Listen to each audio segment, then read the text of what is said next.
Welcome back. Today, Rachel and I are going to dive in deep to what it takes to make changes. Oftentimes, we talk so much about lifestyle choices and making the right decisions for you, and how do you start to make these changes? So, today, we're going to talk a little bit about what it takes to make a change. How do we do that? Where does it come from? What's the psychology behind it? And what steps can you put in place today? So, Rachel, I'm going to let you start. Okay, great. Hello, everyone.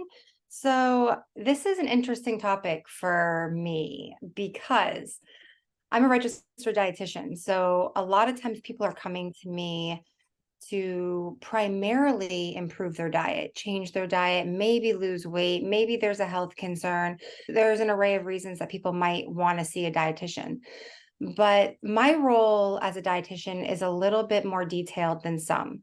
So I guess I would classify myself as a lifestyle dietitian. So I look at not just what you're eating and not your diet specifically, but in addition, I look at what your lifestyle is, your day-to-day activities. And so when people come to say, I want to make these health changes, we deep dive into some more baseline approaches. And it's not just what you're eating, but it's why and the message behind it and the emotion behind it. And a big piece of that is understanding what behavior you want to change and understanding actually what it takes to change that behavior. That piece right there, being educated on behavior change is so important to actually be successful in the habit change itself. So when I was in school a long time ago, one of the major things that they talk about is the behavior change model, right? And there's 5 parts of this behavior change model. And the first part that you're taught is that there's a pre-contemplation. And this is the part where people don't understand there's a problem, don't know there's a problem, and aren't ready to change yet. And then the next step is contemplation. That's where there's some realization. That's when the emotion piece comes into play in the contemplation piece. So let me give an example here. What if it's that I've noticed that I haven't been as active as I'd like to be, and my joints are hurting. I'm not moving as well. I feel sluggish, and I just feel like I'm not motivated. The emotion piece for me is that I feel lousy. I don't feel good. So that is a signal, that is a prompt in somebody's brain saying, I need to make a change. And that is the catalyst. That's where things start to move. The next piece would be like that preparation.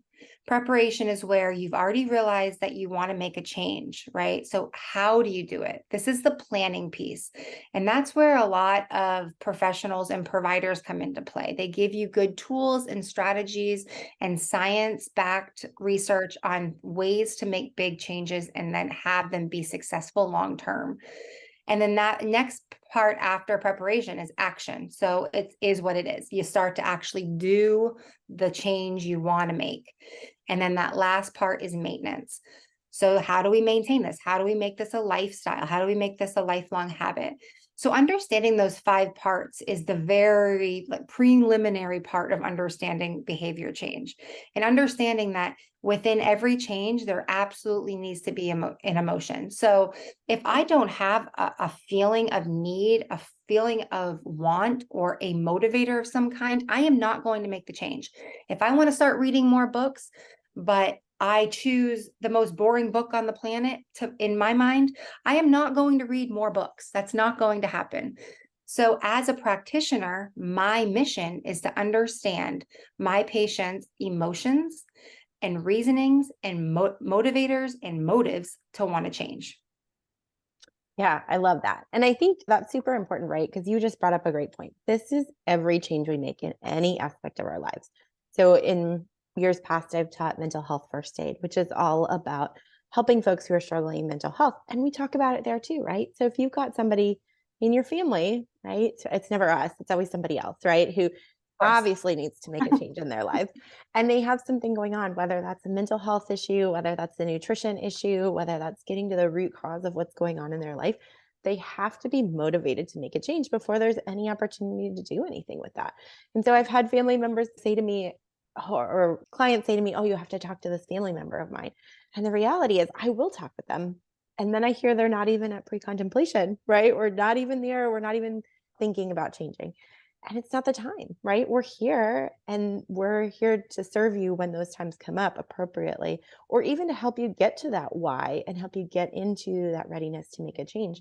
But as a professional, there's no value in buying a service when you're at pre-contemplation. And most of the time, you don't even know you need it. I was going to say, most of the time, people aren't going to buy a service for a habit that they aren't even aware that they have or Right. want or aware that they want to change, so to speak. Right. And a lot of times we even have patients that come to us that figure out additional things they want to change. So our job as a provider is to make sure that people are aware of doing too many things can be just as detrimental as focusing on that one big habit change. So I strive to give advice on making that old school term SMART goals, quote Mhm. unquote, of where they're simple, you can measure them. So it gives us like a before and after page. So if we're looking at weight and someone wants to lose weight, the before weight and the after weight is an example of what we would look at. Making realistic expectations for yourself, realistic goals. So if it is that you want to move your body more, for the prior example I gave, probably not a realistic goal is 6 days a week, double sessions, right? Like we need to be Yeah. realistic with what fits into your lifestyle, what brings you joy in that goal setting, and then attainable, right? They need to be attainable goals. Again, if you are saying 6 days a week, 2 sessions a day, and you are a full-time working mom with multiple children, that is not an attainable or realistic goal. Right. And then setting a time frame for that last letter in T. So making sure you set that time frame to say, all right, we're going to circle back. We're going to work on these habits and we're going to say 1 month. Let's circle back. Let's talk about it. So you hear the old school tip that's 21 days to break a habit. Maybe that's true. Maybe it's not. I don't know. That's not up for me to decide. But I do know that within 21 days, you can really be on a good track to making some good habit changes. In the sake of what we're talking about, most of the time I'm in the world of health changes, right? Given given my background of what I do as a dietitian. I'm not really seeing people that want to read more or travel more or expand their life in different ways. Although this method that I talk about, it stands true for those things too. Just like you had mentioned, Jenny, like you can make these streamline into many healthy habits in your life. But understanding why and how to maintain it is key to success. Yeah, and I think what you just touched on and coming back to as we're setting goals, not only do they need to be attainable now, but when we talk about lifestyle changes and being a lifestyle dietitian or focusing on lifestyle choices in functional medicine, really we want to make changes that are sustainable, right? Most of the time, doing something for 3 weeks with then dropping off is not what we're talking about, right? We want to make those small incremental changes that you can stick with. It's not a reaching your goal, it's building a habit. And I think Mhm. that's something important to talk about as well, because when we talk about any sort of goal setting, when we talk, whether we're talking about a diet, versus a lifestyle change, things like that, we know that people are going to be much more successful if they can make it a habit versus having some sort of an attainable goal. And then what, right? Now the goal is done and we go back to what we were doing before. That usually isn't going to lead us where we want to go in terms of health if we do that. And so let's talk a little bit about how do you make those goals a habit? And that's the big money maker, right? I think that's where professionals and providers like you and myself come into play. It is the person's job, whether it be myself or a patient of mine, but whomever wants to make the habit change, it's their job to know what change they want to make. But when they start seeking out that accountability or that education, it is our job to understand a couple of things. One being, what is the change they want to make and why? And two, how can we educate them on the most successful ways that fit into their character? And what I mean by that, it's knowing your patient. It's having a rapport with your patient and understanding that it's not just saying, I want to do this and doing it, right? Because as you and I both know, we've everyone on this planet has wanted to make changes, right? And everyone has tried and failed. I don't know anyone that hasn't failed at something, right? And that's normal. Understanding that and being okay, that is a possibility because fear can be one of the reasons that people choose not to make changes out of personal letdown. They don't want to let themselves down, or publicly. If people know that I'm trying to lose this weight and I don't get it off, what will they think of me? There's that internal voice of fear.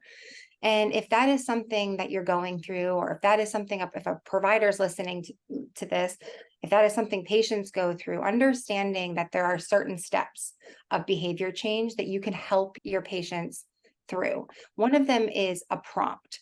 So one thing I think is really important, it can be interchanged between a motivator, an emotion, and a prompt. But an example of this is, I want to stop eating so much after dinner while I'm watching TV.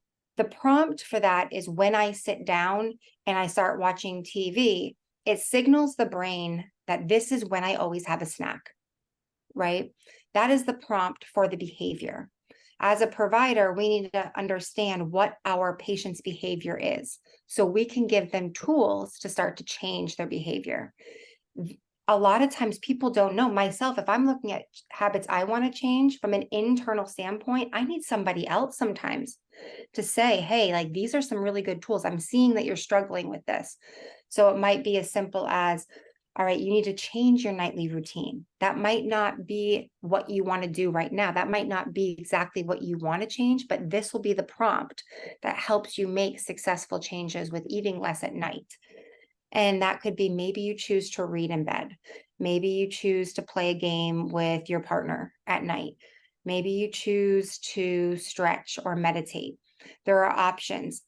Other things are cue cards or Post-its in your home. If you could see where I'm sitting right now, the wall that I'm looking at has different colored Post-its all around it for things that are like, ask yourself how you feel. Right? That's one of my prompt cards. Right. And that helps me become present and not out of control with anxiety, because we all have personal things that we're struggling. So having a prompt helps you change your trajectory of your thoughts. And that's the first course of behavior change. So I once think we you just mentioned something really important too, because you have these prompts. One great example you just gave, right? They're not the same as to-do lists. It's not necessarily checking it off. It's about being present, being cognizant, and coming back to, again, that emotion. What's important to you? How do you bring it back to that? Tying it into something as opposed to just another checklist or another to-do, which sometimes I think people get wrapped up in. If it goes on my to-do list, I just shared with Rachel, my to-do list is full till Friday, and we're recording this on a Monday. But if it's something that I have to be present and cognizant for, then it's much more likely to become integrated into my day and my week. becomes a priority, right? It becomes a Right. priority. And I think when we forget that we ourselves are priorities, that's when our habits start to get buried. And or let me change the way that I said that. It's when we start to forget that some of our habits might not serve us in the best way, Mhm. when they're not prioritized. We don't prioritize ourselves, so to Right. speak. And I And think, oh, go ahead. all I was going to say is, I think having reasons, like you had just mentioned, the emotional piece, or having the reminder of why you want to change, could be a really positive prompt to have floating around your life too. So I gave the example of wanting to move more. It could be, I need more energy with my kids. My kids keep asking me to play and I feel so tired all the time. That could be a prompt. And I know that Post-its don't work for everyone. So if this is like not resonating with you, this is not the only thing you can do to remind yourself of why you want to change. This is just one of many. I think I was just going to say, for folks who that doesn't resonate with, because there is still importance in to-do lists or routines or things like that. And a lot of times once things become routine, they just stay that way, right? Just as you suggested, that 21 days or 30 days to change a habit or make it a new habit is super important. And so when you look at building habits, building on habits you already have is another way to build that into your day, and something that I really enjoy. For example, in Rachel's case of, I want to move more. If you already every morning make coffee after breakfast, right? Now I want you to do 10 air squats while you're waiting for your coffee to brew, right? Every morning you brew coffee, you're standing there doing nothing while you wait for it to finish. You can do 10 air squats. And the coffee is the prompt, And right? the coffee is the prompt and the reward, right? You get your coffee when you And that's finish. the third piece, right? Yeah. So the first piece was the prompt.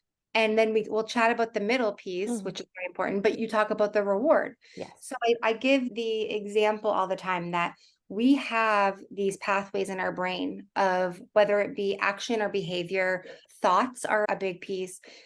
And think of them as this well-oiled track that your thoughts are a vehicle and they just run on this track over and over. We don't have to think about our behavior most of the time, like how we brush our teeth. It's the same pattern all the time. The direction we tie our shoes, how we drive to work in the morning, if it's the same route all the time. Yeah. So these are well ingrained pathways in our brain. What's really different or difficult is changing it to a different pathway. And that's the habit that we're talking about, Jenny. Like we're changing the Right. prompt. So if it's, okay, I don't want to brush my teeth that way, I'm going to brush it a different method. You have to think about doing that. You have to prompt yourself to do it. And there needs to be some kind of habit or motivator to make you want to change the way you brush your teeth. This is a terrible example, but anyway, go with me on this. All right. Terrible example. And then the reward is, oh, wow, like my teeth feel way more clean. Mhm. I'm reminded that I don't know, my breath is better. But point being is that changing the pathways of how the mind work, that's the science behind behavior change. Sure. That is how we make lifelong habit changes. It's not just in 21 days. There is a method behind the madness of all of it. Right. And I think going back to what I just suggested about the coffee is now we're not necessarily we are changing the thought, right? We still have to change the thought process behind it, but we're linking it to something that you already have a pathway for. So Mhm. it's not as complex as figuring out, okay, where am I going to fit this in my day? This is something I already do. Here's something else I'm going to do with it. And so chaining those things together can link on to that pathway that already exists. And that is So the one other prompt is tool. coffee, the air squats are the habit, and the success is the strength you gain, for Right. example. So having these things in mind for our listeners to know that your prompt can be the emotion, it could be your current habit that you're thinking of. So in this case is the coffee maker when you're making coffee, or it could be like the prompt is sitting down for TV. Those two can be prompts. Whereas then the motivator or the habit is the air squats. And then if you're sitting down to watch TV, the habit could be deciding to read instead. And then And the I success is changing the behavior. Yeah. And I think you just brought up something super important, right? And if you choose to work with us, we dive into this, right? But when you brought up the example of TV, and oftentimes people are wanting to eat, right? That's what the behavior that they associate with TV naturally. It's it's a negative, right? It's a harder thing to move away from something we're typically doing than it is to add something to something we already enjoy, right? So I enjoy my coffee in the morning. I'm ready for that cup of coffee. Adding the 10 air squats to it because it already has positive emotions and things associated with it is a little bit easier when we go to positive versus negative, where I'm taking something away from the TV routine that I typically have. So switching it up, as Rachel suggested, is important. And again, these are all things just to think about. If it's not working for you, it's not because you aren't able to be successful. It's not because you don't have enough willpower. It's not because of all those things you tell yourself, which is a whole separate thing we could get into another day. But it's probably because you haven't been able to take that objective look at what's the prompt, what's the behavior, how am I going to integrate this? Have I really gotten to the emotional piece of why in order to create that sustainable change to make the difference in my life and achieve my goals that I want to achieve?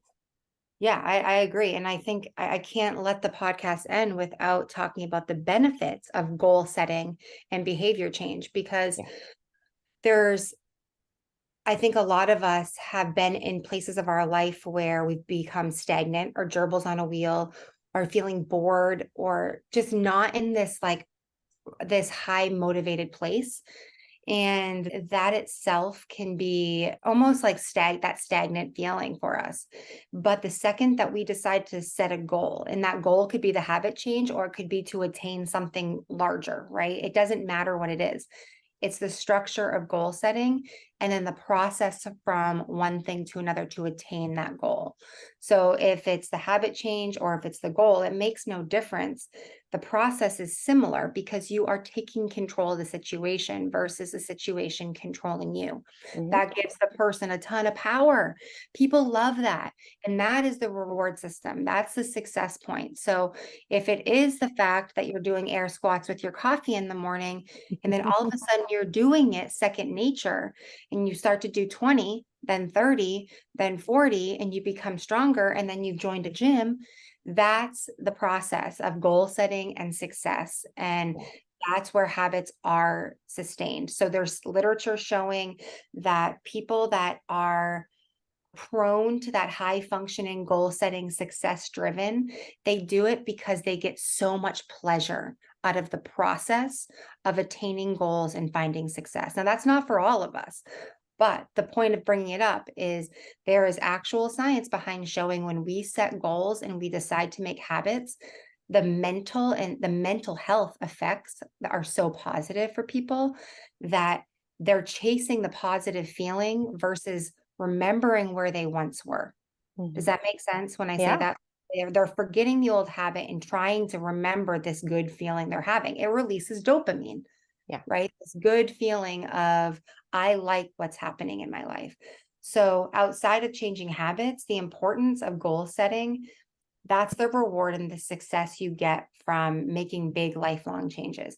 Understanding that as a practitioner, and I'm not sure if everyone understands that as a practitioner, we can give the advice, but if you can't give the people we're working with the tools to be successful, the advice is no good.